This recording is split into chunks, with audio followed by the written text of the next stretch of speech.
Welcome to Amazing Top 5, please drop a like and subscribe to the channel for more content. The Top 5's Creepiest Dolls.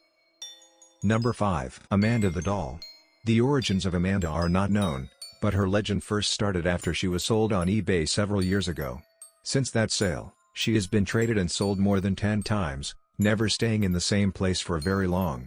Her current owner has said that she can be heard scratching the inside of her glass case, trying to escape. Previous owners of the doll have said that she brought bad luck, and others have said that she moves from place to place on her own.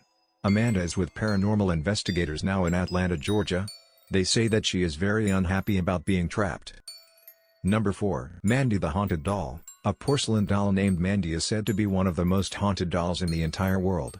The doll was made back in 1910, and now sits in a museum in British Columbia, after being donated by her former owner.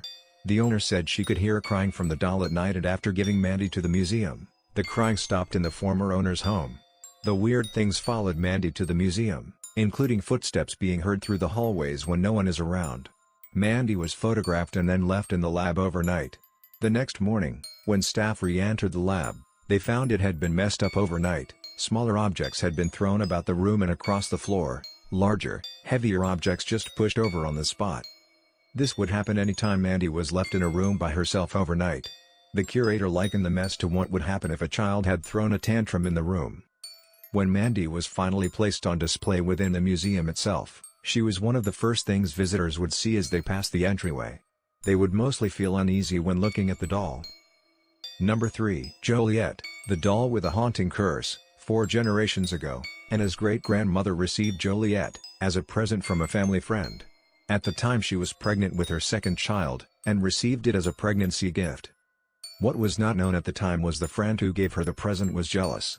It is not known exactly why the friend was jealous, just that she was. The doll, given out of this bitterness, was cursed, and tragic events took place within the family. Anna's great-grandmother gave birth to a healthy boy, and could not know that death lay just around the corner.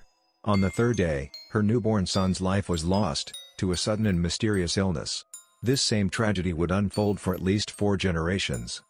Each woman in the family would have 2 children, a son and a daughter, but the son would pass away 3 days after they were born. Soon after her son's death, Anna's great-grandmother started to experience the haunting that emanated from the doll Joliet. A baby's wailing cry could be heard late in the night, and she knew it was that of her deceased child. Although each cry brought back the memories of her son's sudden death, and the morning that followed the tragedy, she could not get rid of the doll. She knew that somehow her son was trapped within, and that she should protect him. Who knows what would happen if the doll broke? The doll passed into the hands of Anna's grandmother when she became an adult. She knew of her brother's early death, and the story that he was trapped inside Joliet. What she did not know was that the same exact tragedy would strike her own child. She had 2 children, a son and a daughter. Once again the son died at an early age, and his crying voice was added to the doll. The cycle would repeat again and again until today, with Anna being the current owner of the doll. She has a daughter but lost her son at 3 days. Anna says her son's cries have been added to that of the other 3 boys. Each member of the cursed family has cared for the doll like they would have cared for their own sons, should they have lived. Aside from the fact of losing her son, the worst part of the curse is that her daughter too will lose a son, as the cycle continues. Anna will not risk losing the doll, even though 4 generations of pain for lost children are a constant reminder. She says the cries can be heard quite clearly. The hardest part of the curse is that the owner of Joliet carries the even heavier burden of no one believing them, for they are the only ones who can hear their child and the other children's cries. How long can a curse like this continue? Number 2. The Blindfolded Doll. On a busy street in Singapore, locals stumbled across a small doll that was leaning up against a tree. It looked like an antique and its eyes were bound, with strange writing on the cloth. No one was nearby to claim the doll. After researching the doll's backstory and the words written on the blindfold, it became clear that this wasn't an item to be returned to the lost and found. The doll's eyes were blindfolded.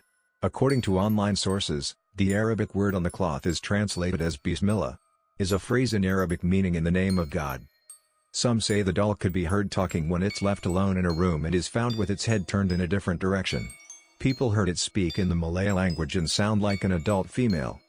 The original owner found that the only way to get rid of it and make sure it won't come back is to cover its eyes. The curse is rumored to have passed on to someone else who found it and untied the cloth unknowingly. On the very day the locals found it, there was a freaky suicide, guy hanging beside an apartment block, and murder case, which could be coincidence. The doll has been missing since being discovered. Number 1. Annabelle, an ordinary Raggedy Ann doll. Some people believe she's possessed by a demon, and terrorized a bunch of college students in the 1970s. Movies like Annabelle and The Conjuring tell this story. According to the story told by Ed and Lorraine Warren, a former owner of the Annabelle doll, Donna, claimed that she would come home to find penciled messages written in childlike writing on parchment paper. The messages read "Help us," and "Help Lou." Lou was Donna's roommate Angie's fiancé and had been staying with them. What made the messages even more strange was that Donna did not have parchment paper in the apartment and had no idea where it came from. The real Annabelle doll is in a basement museum, known as the Warren Occult Museum, in Connecticut. Sadly, the museum is currently off limits to the general public due to local zoning laws, but the Warrens still show off Annabelle and their other artifacts at lectures and talks across the country. Thank you for watching. Please like and subscribe to the channel.